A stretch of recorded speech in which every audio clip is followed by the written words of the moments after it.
conectando a su compañero. Hola, Branco. Hola, profe. Ya, está grabando. Bueno, hace un tiempito que no los veía porque les había grabado algunas clases. ¿Qué les pareció el texto de Pareto? ¿Lo pudieron revisar? ¿Lo pudieron ver? ¿Tienen algún comentario del texto?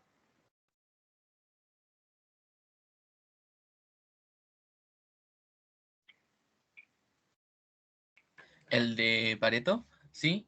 Sí, O el de sea, Pareto. no lo leí así como súper detalladamente, pero sí, ¿Lo sí revisó? pude captar como por dónde va el texto. Ya. ¿Y qué le llamó la atención? Pues después yo voy a ir trabajando sobre el texto, pero ¿qué le llamó la atención del texto o qué cosa le llamó la atención de cómo Pareto ve el derecho, ¿no? Eh, mm, Si no, yo voy avanzando y vamos, como me va comentando, porque quizás, claro, puede que no lo recuerde con tanto detalle. claro, sí. Ya, entonces yo voy a ir conversando algunas cositas sobre este texto. Bueno, les hablé sobre un texto que se llama La presencia del derecho en la obra de Wilfredo Pareto.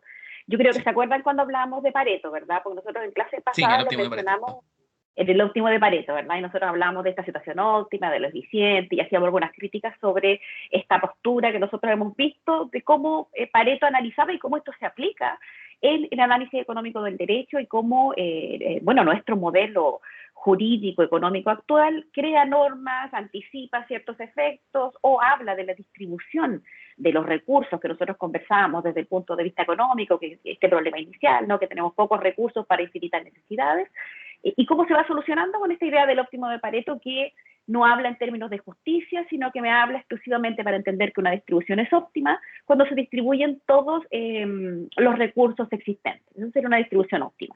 Y esto nosotros lo podemos llevar a la construcción de normas, lo podemos llevar al análisis de normativa en particular, como así también en el análisis del sistema económico actual y cómo nosotros estamos trabajando, etcétera. Sobre esta idea, esta autora, Mercedes, no recuerdo su apellido, ella trabaja o analiza cómo dentro de la obra de Pareto, que no es un jurista, él estudia o analiza el derecho. Y por eso les preguntaba si recordaban como de qué forma entendía el derecho Pareto, porque él lo entendía de una forma que nos puede llamar un poquito la atención para nosotros que hemos estudiado el derecho, por una parte, dependiendo de la corriente que se nos haya presentado, quizás desde un punto de vista desde el naturalismo, de las personas son buenas por esencia, y por tanto sus decisiones se basan en esa como naturaleza buena que nosotros tenemos y por tanto también racional. Y si hablamos del naturalismo racional, nuestras decisiones se basan en esto, ¿no? Y después nosotros vamos creando normas basadas en esta lógica. Pareto dice algo distinto para entender las normas. Pareto nos dice, y lo dice el mismo texto, y se entendía el derecho como un conjunto de reglas de conducta obligatorias dictadas por una autoridad y respaldadas con un castigo en caso de incumplimiento. Esa sería como una definición dentro de Pareto, que no es jurista, pero que sí trabaja en temas jurídicos y que tiene mucha incidencia para nosotros dentro de lo que nosotros entendemos hoy en día el derecho. Pero Pareto, aparte, cuando da esta definición, él también hace como un valor distinto a la costumbre de lo que hacen otros autores. Y Pareto también, basado en ello, más adelante en el texto, nos habla o analiza cuál es la labor de los abogados y cuál es la labor de los jueces. Porque él entiende algo distinto de lo que entienden los naturalistas. Pareto nos dice que él considera esta idea de la costumbre como una fuente del derecho y dice que el hecho de que nosotros tengamos esta costumbre como una fuente del derecho reconocida, que él también la reconoce, nos hace entender que nosotros tenemos la existencia de lo que él denomina un derecho primitivo. Es decir, antes de este derecho que nosotros tenemos redactado, el derecho que nosotros tenemos actualmente como herramienta que nosotros utilizamos. Y ese es un punto también importante dentro de los análisis que hace Pareto del derecho, porque para Pareto el derecho es un instrumento en manos del poder. ¿Leyeron eso? ¿O se fijaron de eso cuando estaban revisando el texto? Dice que el derecho tiene un carácter instrumental.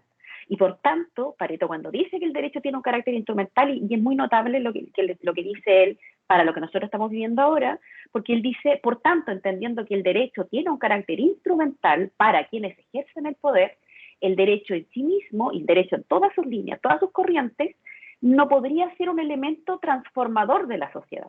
¿Se entiende lo que estoy diciendo, independiente de que hayan revisado o no hayan revisado el texto? ¿Eso que estoy diciendo? De que el Sí, derecho profe. es un instrumento. y es un instrumento para quienes ejercen el poder. Sí. Ya, es que eso que les digo es muy notable para lo que nosotros estamos viviendo ahora en este último tiempo, en los procesos de quiebres sociales que estamos viviendo. Estoy hablando no solo nosotros, sino, bueno, lo pongo como ejemplo porque es la situación que nosotros estamos viviendo desde el 2019, pero que también lo podemos pensar, porque más adelante Pareto también hace algunas críticas a esta postura del derecho, de la situación que nosotros estamos viviendo acá en la región, del problema migratorio a nivel nacional, por la transgresión a los derechos humanos de los migrantes y cómo estos han sido tratados en nuestra región y cómo han sido tratados en Chile, en general en este proceso de migración que se ha dado en el último tiempo, sobre todo en la época o en el momento que nosotros estamos de emergencia COVID mundial. Entonces, de esta manera, Pareto hace esta crítica al derecho, diciendo que el derecho, por tanto, no podría ser utilizado para transformar la sociedad. ¿Por qué? Porque tiene un carácter instrumental, y como tiene un carácter instrumental, entonces sirve a quienes detentan el poder.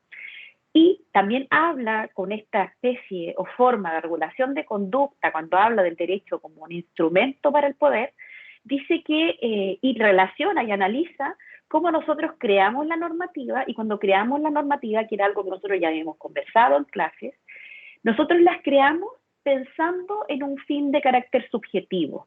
Este fin de carácter subjetivo, ¿no? que como que va un poquito contra lo que postulan algunos autores que son más bien racionalistas, este fin de carácter subjetivo, que es el fin que yo quiero lograr, se debe imponer por la fuerza.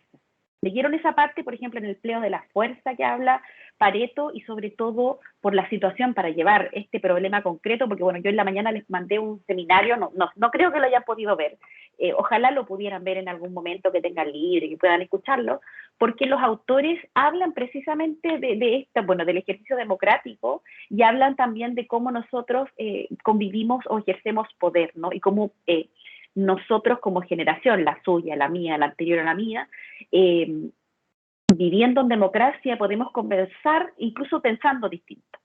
Incluso estos mismos profesores que hablaban sobre esta formación ciudadana, indicaban qué ocurre cuando, bueno, nosotros tenemos derecho a opinar, pero ¿qué pasa cuando nuestra opinión no es la opinión mayoritaria y nosotros perdemos? ¿Cómo nosotros nos tomamos esa situación? Y aquí se los pregunto porque esto no tiene que ver si es que ustedes no leyeron el texto o no lo recuerdan bien, pero este ejercicio democrático de nosotros poder opinar y establecer nuestra opinión. ¿Qué pasa cuando nosotros no somos parte de la mayoría que decide lo que nosotros queremos? Por ejemplo, pensemos en la realidad de ustedes cuando se reúnen con el centro de estudiantes, creo que se llama centro de estudiantes, sí, tiene sede ahora, centro de estudiantes, y ustedes son parte, no sé, se está haciendo una votación y ustedes son parte de los que perdieron. ¿Qué es lo que ocurre generalmente en esta dinámica universitaria?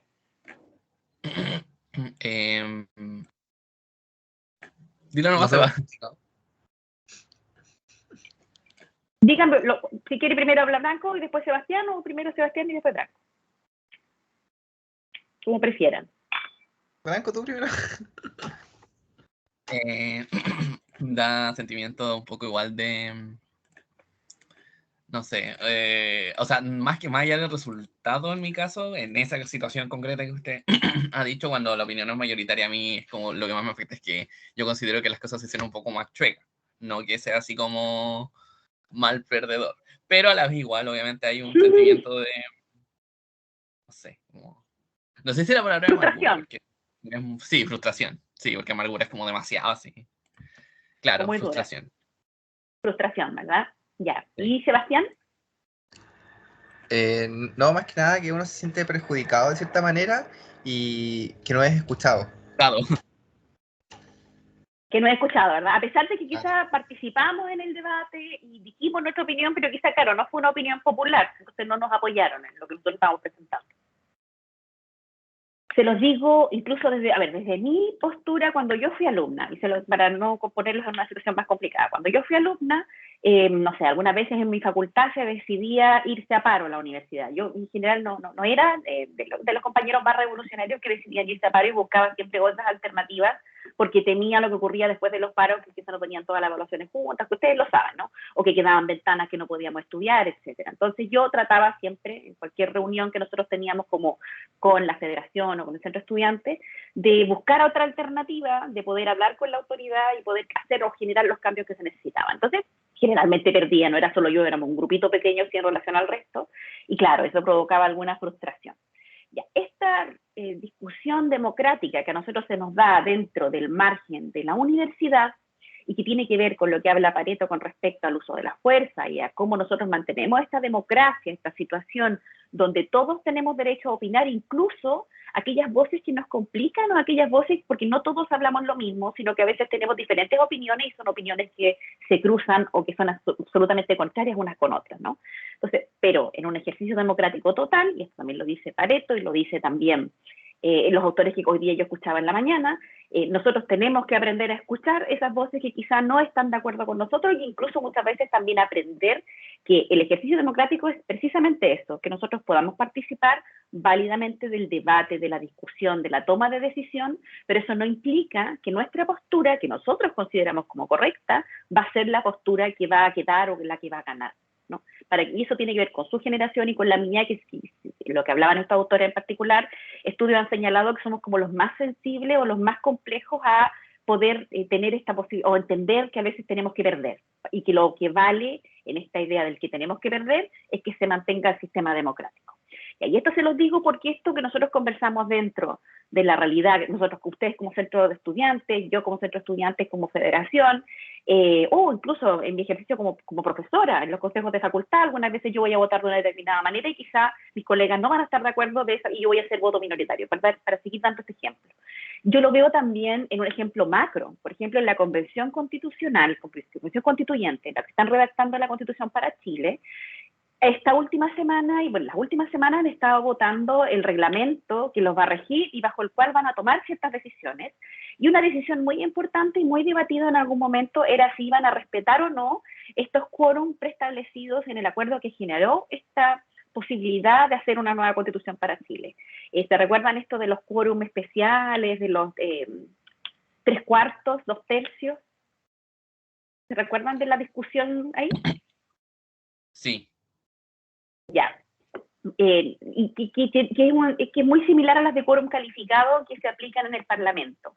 Y que en el Parlamento muchas veces han jugado como una especie de derecho a veto de la minoría. Sí. Ya, esa es la discusión. Y cuando se votó, todos pensábamos, la gran mayoría de las personas que no estamos ahí, incluso los que estaban ahí, que se iba a eliminar ese quórum y que iba a quedar en mayoría normal, 50+1. Y la realidad se perdió la votación y se mantuvo los 2/3. ¿Qué les parece eso? Me imagino que igual es frustrante para, como usted decía, las personas que estaban en contra de eso, porque ya antes de que se tuviera un resultado definitivo estaban los argumentos contrapuestos. Por un lado, que es un quórum muy alto, o por otro, que Claro. quizás es un quórum más justo para semejantes decisiones que van a ir en un instrumento tan importante como la Constitución. Entonces, me imagino que fue frustrante porque no es para menos el tema de los quórums, sobre todo en un proceso como este. No es para menos, ¿no? ¿Y por qué se los indico? Porque, bueno, se hizo la votación, se perdió. Y de inmediato, porque en la convención constitucional ha sido súper televisada, mucho más que todos los otros procesos, y me refiero no solo televisada, sino que aparece en Instagram, porque los mismos constituyentes muestran historias a través de Instagram, de Facebook algo, no tanto, porque ya no es tan popular Facebook, pero también por Twitter.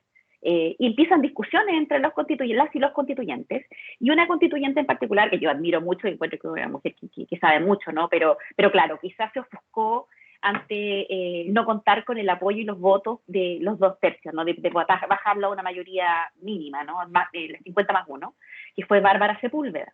Y Bárbara Sepúlveda generó un tuit haciendo una crítica específicamente al Frente Amplio, porque la gran mayoría de las y los constituyentes del Frente Amplio votaron por mantener el quórum. Entonces así empezó la discusión sobre los orígenes, etcétera.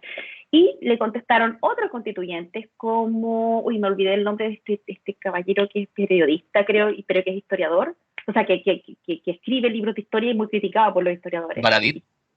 Baradit.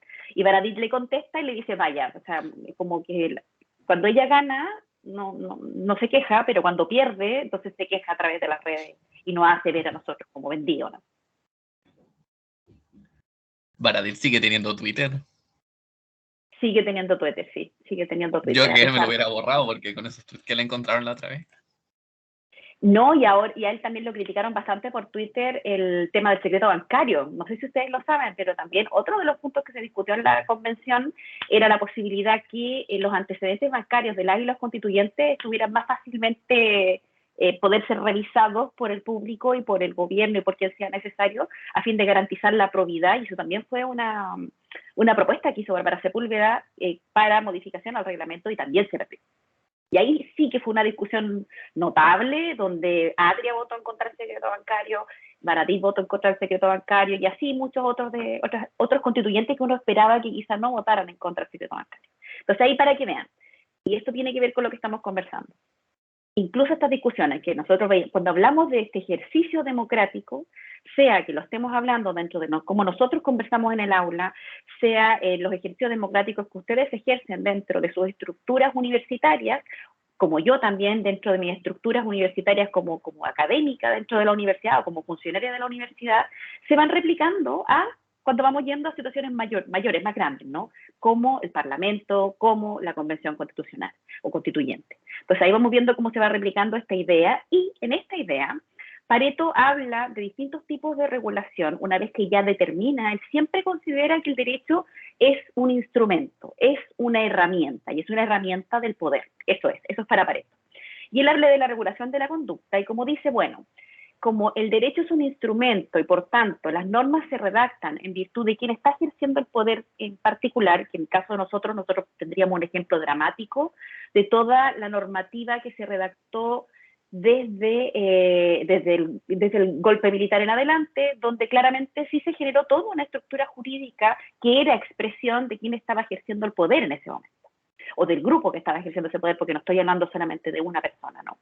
Y ahí nosotros vemos entonces normativa que se creó y que tenemos hasta el día de hoy, como la Constitución, que ha sido muy modificada, ¿cierto? Pero que mantiene ciertos rangos que se establecieron de esta forma. Entonces ahí estaría coincidiendo con lo que dice Pareto, en cuanto tendríamos un instrumento para el ejercicio del poder. Pero aparte él dice como nosotros creamos una normativa y la creamos en virtud de este ejercicio de quien tiene el poder, puede ser que esa regla no sea tan simpática para la gente y para la población, y por tanto, entendiendo que no es una norma que quieran obedecer, la única forma de poder hacer obedecer esa norma es a través de la fuerza.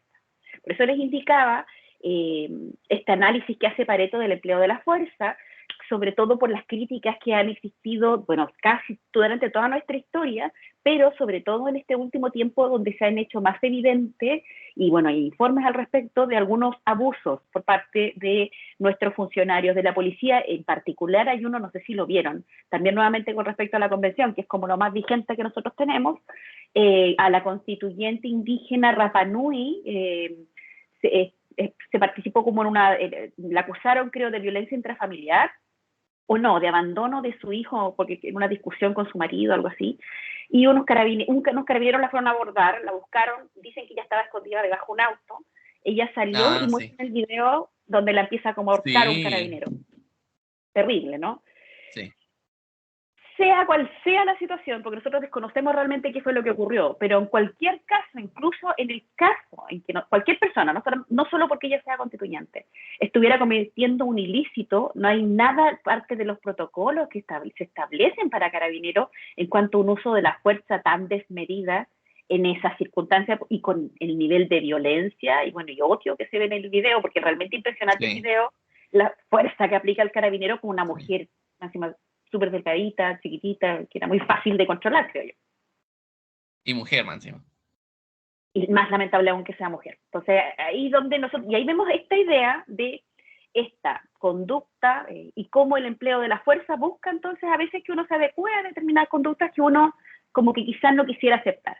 Y esto tiene que ver con lo que decía Pareto también con estas normas, porque él habla mucho de la costumbre, y habla del respeto a la costumbre, y habla de este derecho que es distinto al derecho que nosotros estamos hablando ahora, que es el creado por quienes ejercen el poder, sino este derecho primitivo. Y cuando nosotros lo vemos, esta idea del derecho primitivo, que quizás es algo que Pareto no se podría haber representado en su tiempo con respecto a la realidad de nosotros tendríamos lo que es el derecho consuetudinario, por ejemplo, de los pueblos indígenas, ¿no? Que es algo que ustedes no revisaron, pero que quizá sí lo conocen y lo han escuchado, sobre todo con el escenario actual de vigencia de los derechos de los pueblos originarios en Chile y en el mundo, ¿no? Y de hecho ahora salió un reportaje hace poco, no recuerdo si era una constituyente o no, que decía de que ahora incluso era como algo popular ser indígena, cosa que antes, siendo indígena, decía que no era algo popular, sino que era un motivo de persecución.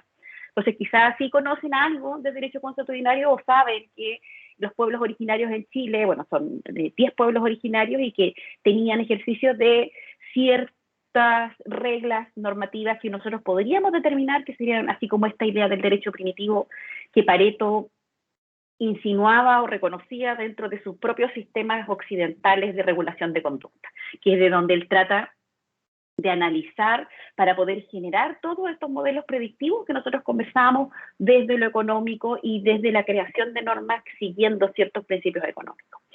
Es así como él habla de este empleo de la fuerza y habla de que este empleo de la fuerza se ocupa para el establecimiento de normas y valores que los ciudadanos aceptan de diversas formas como obligatorias. Es decir, yo establezco una norma que es un ejercicio del poder en este carácter instrumental del derecho. Esta norma puede que las personas la quieran obedecer o no, entonces yo como lo que quiero lograr es que se obedezca la norma y quizás los principios y valores de estas personas no lo quieren obedecer, entonces lo hago a través del empleo de la fuerza. Y si lo hago a través del empleo de la fuerza, lo hago de carácter obligatorio, entonces que se tiene que obedecer la norma, y esto dice el mismo texto, y Pareto también así lo dice, los sociólogos dicen que estamos hablando del control social. Es así como nosotros controlamos la sociedad, por la fuerza y por la creación de la normativa. ¿Se entiende esa lógica? Sí, profe. Ya. Y este es como el control social que analiza Pareto, bueno, esta autora analizando Pareto, y por lo tanto dice que a través de este control social y a través del uso de la fuerza, nosotros imponemos normativa que quizá no es popular o la gente no quiere obedecer. Por buscar un ejemplo, podríamos pensar, aunque todavía no es absolutamente obligatorio, pero es muy conflictivo actualmente, aún está siendo muy discutido, los pases de movilidad. Que el pase de movilidad que nosotros tenemos en Chile para quienes hemos recibido las 2 primeras dosis, porque probablemente vamos a tener que utilizar una tercera, de algún tipo de vacuna contra el COVID, lo que permite o no, y eventualmente existe toda una discusión hasta cuándo se nos va a exigir este pase de movilidad y si se nos va a exigir para entrar a comer a ciertos restaurantes o incluso para movilizarnos a través de Chile y el mundo, ¿no? Este pase de movilidad. Entonces existe la discusión de para quienes creen como en una opción más libre, que yo diría que es más bien de libertinaje, que creen que son libres de no vacunarse y que por tanto nosotros debiéramos permitirles que no se vacunaran. Si yo soy quien está ejerciendo el poder, entonces yo soy de las personas que creen que nos debemos vacunar, le estoy dando mi opción, por supuesto, y es de las personas que nos debemos vacunar por la seguridad de todas las personas del mundo, entonces yo, mediante el uso de la fuerza y mediante la creación de una normativa donde yo obligatoriamente los obligo a vacunarse, porque les cierro la puerta a salir de la ciudad, a salir de la región, a salir del país, a poder comer en un restaurante, poder subirse a alguna movilidad de carácter pública como las micros, colectivos, etcétera, ¿no? ¿Por qué? Porque el imperativo jurídico que a mí me interesa en la creación de esa norma, que yo estoy inventando, por supuesto, es la seguridad y salud de todas las y los chilenos y más allá de todas las personas que se encuentran en el territorio y eventualmente la seguridad internacional en cuanto a esta enfermedad que todavía nosotros no podemos decir está superada o controlada. Entonces ahí es donde se entiende esta idea de cómo yo entonces aplico la fuerza en este ejemplo que nosotros tenemos en Chile todavía un poquito mitigado, porque todavía no se nos obliga a vacunarnos, pero en realidad se nos está cerrando la puerta a aquellas personas, no yo en particular, que no han decidido aún vacunarse o no tienen las 2 dosis, que probablemente ustedes quizás lo han visto, han ido a algún lugar público, yo creo que sí, han ido a algún lugar público, algún restaurante, algún pub en esta última semana o la anterior, Sí. y le pidieron el pase de movilidad. Afuera no lo piden, pero a veces para entrar sí. Porque típico que los pubs, por ejemplo, en Baquedano tienen como asientos afuera, pero también tienen adentro. Para adentro sí. Antes sí lo pedían. Movilidad, sí, en ningún local. ¿Cómo? Lo que sí. ¿Cómo han pedido? Ay, perdón. No, dilo tú. No, que a mí nunca me han pedido pase de movilidad en ningún lado, así, pero en ningún lado. ¿En A serio? mí tampoco. Solo como puede entrar en caso de, pero no, el pase no. Lo que sí hacen, por ejemplo, ahora todos los locales tienen esa cuestión donde uno pone la muñeca o la frente y toma la temperatura. El tema de los aforos, porque les conviene, claramente. No les conviene que alguien le saque un parte por no respetar los aforos. Pero así como el pase, así como debe el pase, no. Pero por el pase sí les pueden sacar parte. Si es que entran Claro. funcionarios a fiscalizar y no tienen el pase, sí les pueden sacar parte. Claro, porque con una persona que no tenga el pase ya bajan los aforos. Pues todos tienen que tener el pase en un lugar cerrado para tener más aforos. Y eventualmente hay lugares donde no pueden entrar las personas que no tienen el pase de movilidad. Y yo creo que si sigue esto de esta manera, vamos a llegar a un punto en que todos vamos a estar obligados a tener el pase de movilidad. Yo creo que para allá va por lo menos Claro. el mundo, no solamente nosotros. Yo creo que para allá va por el hecho de que estamos ante una enfermedad que no está controlada.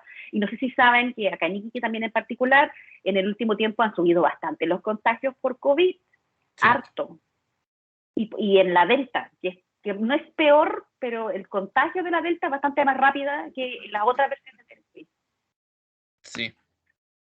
Entonces estamos en una situación complicadita, ¿no? Entonces ahí vamos viendo cómo ahí tenemos un problema nacional, un problema regional, cómo nosotros hemos creado normativa, estoy pensando nosotros, no nosotros tres, pero cómo lo está creando el gobierno y los legisladores en esta situación de emergencia mundial para tratar de garantizar de alguna forma que bajen los contagios y nosotros seamos un país que pueda recibir gente de afuera y podamos salir del país tranquilamente, si bien podemos salir del país actualmente, pero tenemos que tener unos permisos especiales que se piden a través también de la misma página donde uno obtiene este permiso de circulación.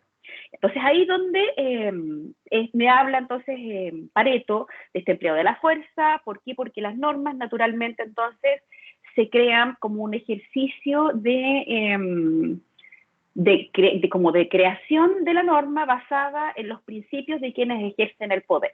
Entonces ahí dice que como este ejercicio es un ejercicio de carácter subjetivo, donde nosotros encontramos los valores y principios de quienes ejercen el poder, entonces se requiere de la fuerza para que nosotros podamos obedecerla. En el ejemplo concreto que nosotros estamos hablando, como hay mucha gente que estima que no es necesario tener el pase de movilidad, eventualmente vamos a tener que hacer un ejercicio de la fuerza siguiendo a Pareto, yendo a fiscalizar a todos los locales y pedirle a todas las personas que tengan el pase de movilidad y cursar multas tanto al local como a la persona. Ese sería como el ejercicio de la fuerza para obtener el resultado esperado. Es decir, que todas y todos nos sintamos obligados a obtener el pase de movilidad y bueno, y antes de obtener el pase de movilidad, tener ambas dosis de la vacuna en cualquier versión que tengamos.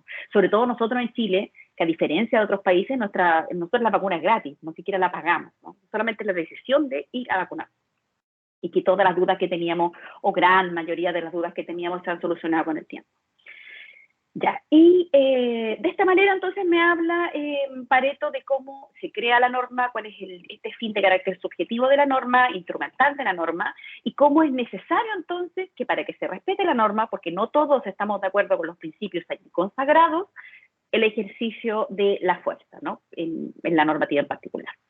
Y es así como encontramos esta legislación, él habla, como actividad política y como política legislativa. Y aquí es donde habla él también, o podría ser un ejemplo de esta idea de actividad política, el caso del pago de los impuestos. Y cuando hablamos del caso del pago de los impuestos, una cosa muy, muy necesaria, si bien no se relaciona derechamente, es hablar de lo que pasó esta semana. Se supo esta semana de los Pandora Papers, creo que era.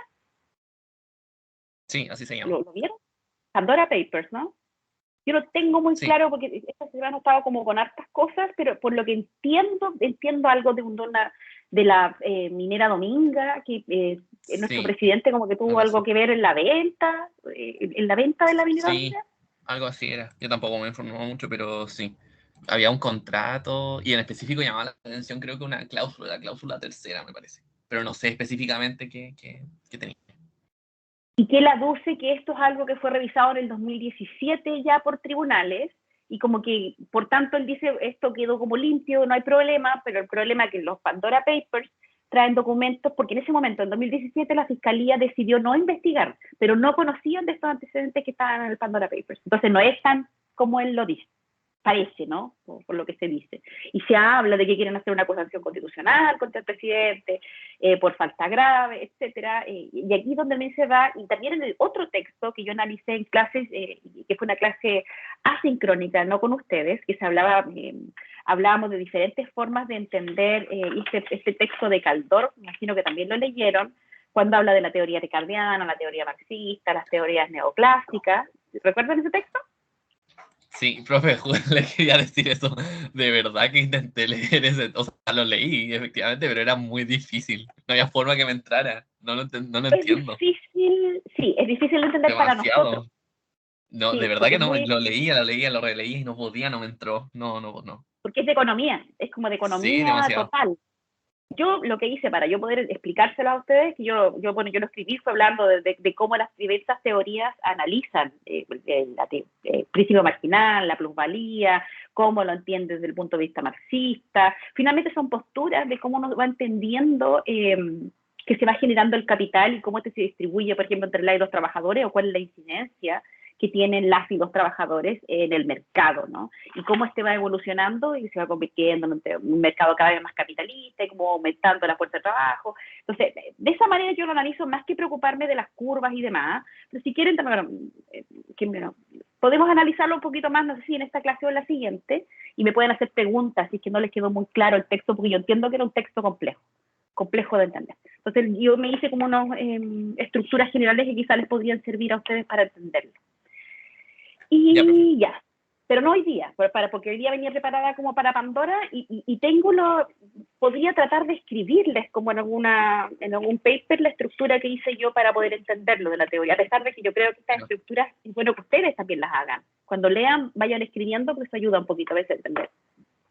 Claro. Claro, Sí, yo voy a intenté ver si se lo resumir mando. el texto, porque eso hago con los textos, a mí me gusta cómo sacar las ideas principales, pero de verdad que no, no entraba así, no había forma. No, sí es difícil, es un texto complejo, pero nosotros nos tenemos que acostumbrar a conocer de esas como ideas, porque finalmente son las que sustentan nuestro modelo económico y la forma en que Claro, nosotros estamos viviendo. Entonces, por eso es que es importante que lo conozcamos, porque la única manera de poder conocer un argumento, validarlo o rebatirlo, es conociendo los argumentos. Porque si no, un tercero me puede decir un montón de mentiras y yo puedo creerle a lo que me diga y ni siquiera le cuestiono la validez de un determinado sistema. Porque no conozco las otras opciones. Porque digo, oh, mira, qué razonable lo que decía Ricardo, oh, qué razonable, o qué poco razonable lo que decía. Es importante que ustedes conozcan para que puedan debatir. Por eso también nos sirve como a pensar. O sea, a pesar que es un texto complejo y que nos saca como de lo cómodo que es para nosotros el derecho, porque ya está, ustedes son alumnos de quinto, ya están a un paso de ser abogados y abogadas, es bueno que veamos también desde la otra perspectiva, ¿no? Incluso les comento, porque es algo que es conocido, ¿no? Se está hablando en en la universidad por parte de Rectoría de generar nuevas facultades y fusionar muchas facultades, y una propuesta busca fusionar la facultad de ciencias jurídicas con la de ciencias económicas. sí.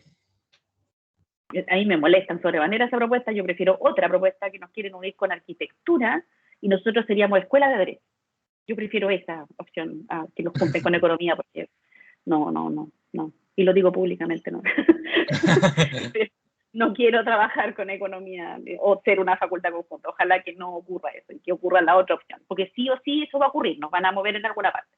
Entonces, para que sepan que la unión entre el derecho y la economía no es tan extraño, más allá del análisis económico del derecho, hay cosas que, y eso también lo veíamos hoy día en el seminario, ustedes también tienen que aprender, yo tengo que aprender como profesional, que nosotros no vamos a trabajar exclusivamente con abogados y abogadas, vamos a trabajar con ingenieros, vamos a trabajar con arquitectos, vamos a trabajar con gente que es fundamentalmente de economía. Entonces, para poder nosotros conversar y poder entablar una conversación que nosotros no sea exclusivamente jurídica ni de ellos sea exclusivamente económica, podamos llegar como un punto medio.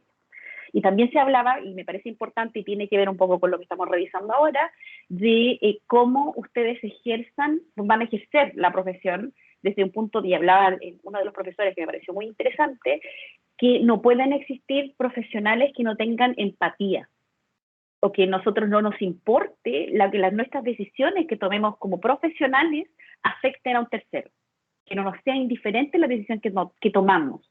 Y ponían como ejemplo a una de las profesoras que expuso hoy el caso de estos edificios que se construyeron en Recoleta, estas viviendas que fueron súper conocidas, creo que fue Recoleta. ¿Los guetos verticales que le llaman? Los guetos verticales. Los guetos verticales.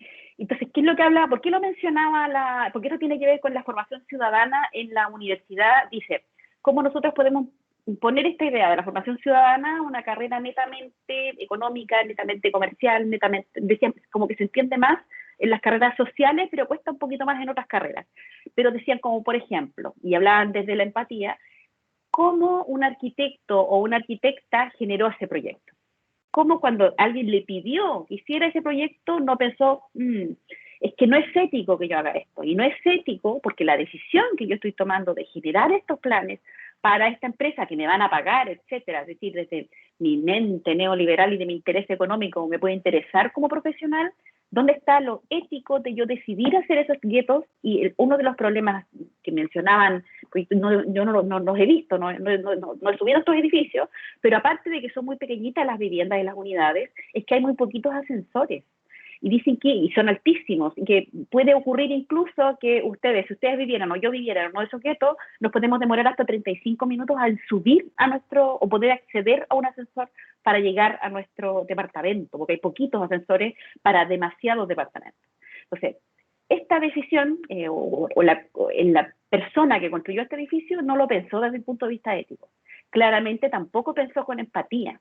Entonces, ¿qué es lo que hablaban? Y esto tiene que ver con unos esfuerzos que está haciendo la CUECH, que este consorcio de las universidades del Estado de Chile, es que nuestros profesionales, las personas que salgan de la universidad, tengan en mente, por supuesto, siempre el avanzar económicamente, su bienestar futuro, por supuesto, eso tiene que ser parte de sus finalidades, pero también que ustedes como profesionales construyan un mejor país y que se preocupen del bienestar común, no solamente del bienestar individual, porque pareciera que ahora, no digo en particular ustedes tres que están ahora en clase, pero pareciera que nuestras generaciones están más ocupadas de nuestro interés individual y nuestras decisiones como que a veces carecen de estos componentes éticos o de la empatía, de pensar mi decisión que yo voy a tomar como profesional va a afectar a otro. Y eso es válido, puedo hacerlo, puedo yo estar tranquila porque voy a recibir un beneficio económico de yo hacer eso. Viéndolo desde el punto de vista de nosotros, si yo soy abogada de una empresa minera, que sería muy de la región, ¿no? Y está bien que yo falsee, no digo que ocurra, estoy poniéndolo como un ejemplo, que yo falsee documentos para hacer que la propuesta que yo estoy presentando al Servicio de Evaluación de Impacto Ambiental, que si bien ustedes son de la mención civil, igual saben que existe, porque se lo deben haber mencionado en algún momento, y yo falsee los antecedentes a fin de que este proyecto que se está presentando sea aprobado, ¿eso será válido? ¿Se podrían sentir tranquilos, tranquilas tomando esa decisión? No. No, ¿verdad? O por lo menos, ojalá que no, porque, y por lo mismo tiene que ver con la construcción de este profesional, de la profesional que viene a lo futuro, porque, claro, esa decisión que usted toma, o que alguien tome, que de hecho ocurre, por eso lo menciono, que ocurre así, porque parece que a veces los colegas o las colegas se nublan con el logro del resultado, es decir, obtener que me aprueben el proyecto en particular, pero no piensan las consecuencias que eso tiene, y ahí hay falta de empatía, ¿no? Del daño que yo puedo generar a un tercero por este logro individual que yo quiero obtener para mí, que va a fallecer el momento que yo fallezca, no se acaba. Todo el dinero que yo pude haber obtenido o me lo gasté o quedó ahí y yo fallecí, ¿no? Entonces, ese es como el esfuerzo que están haciendo las universidades del Estado de Chile y del mundo, ¿no? Porque los profesores que se presentaron hoy día eran de otras partes, eran de España, creo, y de Holanda, y comentaban sobre esto, y me parece, por eso, si lo pueden ver, yo sé que están ocupados, etcétera, pero es una buena propuesta y creo que les puede servir como para, a veces por último, pensar, si más adelante ustedes están ejerciendo y se encuentran entre una decisión así, por último pensarlo, meditarlo un poquito más o pasar de ese proyecto que sería lo ideal y buscar otro donde puedan verdaderamente contribuir y generar un bienestar común. Entonces, en esta idea, ya revisamos entonces esta idea, bueno, y también dentro del texto, eso les mencionaba el texto pasado, porque en una postura ricardiana, que era la primera postura de análisis como económico, de cómo se generaba el valor de las cosas, el capital, se criticaba mucho el que se generaran impuestos, porque esta postura ricardiana de análisis económico se decía que cuando nosotros subíamos impuestos, desincentivábamos la producción. ¿Por qué? Porque, claro, subíamos los costos de producción y, por tanto, si yo aumento los impuestos, desincentivo la producción y, por tanto, se acaba el trabajo y los trabajadores ya no tienen trabajo. Es una postura súper extrema que por supuesto está sumamente superada en economía y está sumamente superada dentro de lo que es el análisis económico o incluso dentro de lo que es la generación de normativa.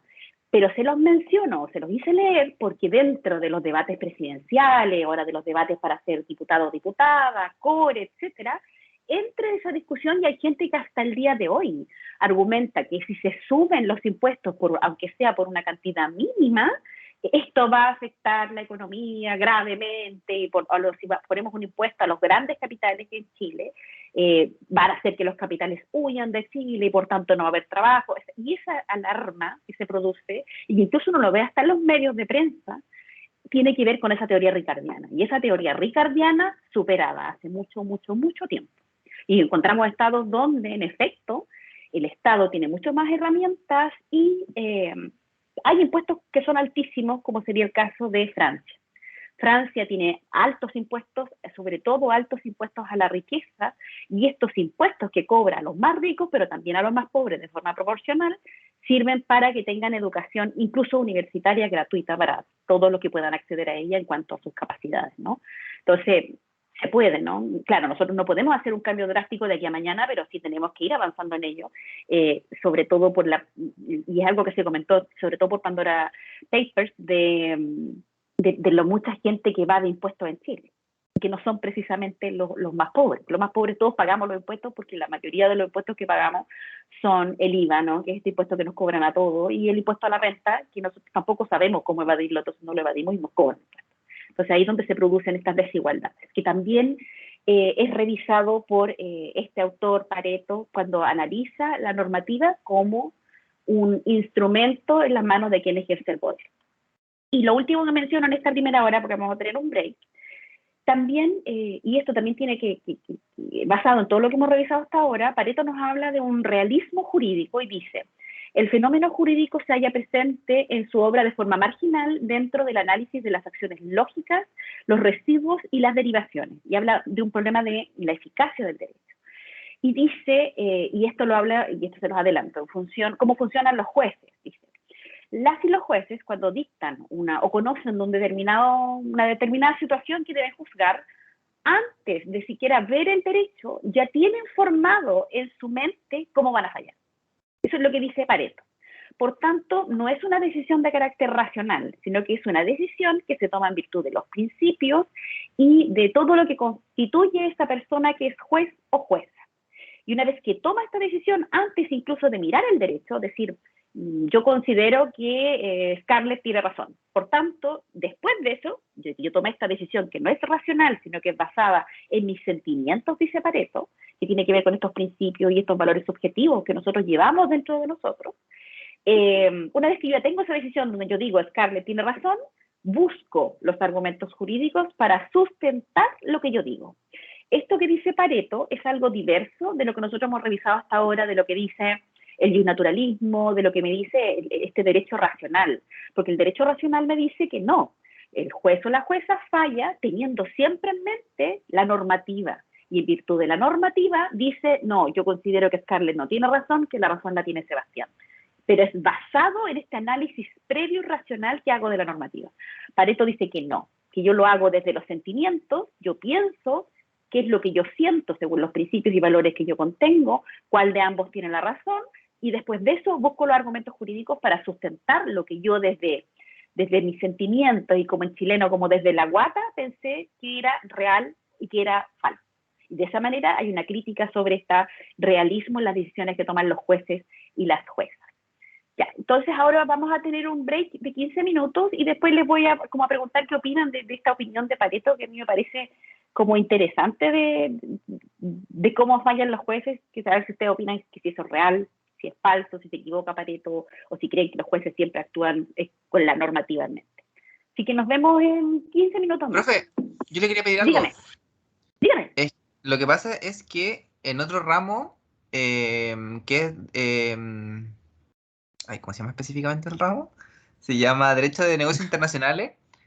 ¿Ya? El profe utiliza un libro, pero no lo pudimos encontrar, y no sé si usted lo podría tener. Es el tomo 6. Branco, no sé si lo tienes como ahí a mano el nombre. 4. Tomo Tomo 4. de Ricardo Sandoval López, creo. De Derecho Comercial. Derecho Comercial Internacional. Los tengo en mi oficina, pero sé que hay un profesor de Victoria que los escaneó. Entonces le voy a preguntar al profe para ver si lo tiene. El tomo 4, ¿no? ¿Pero ustedes quieren todo el libro?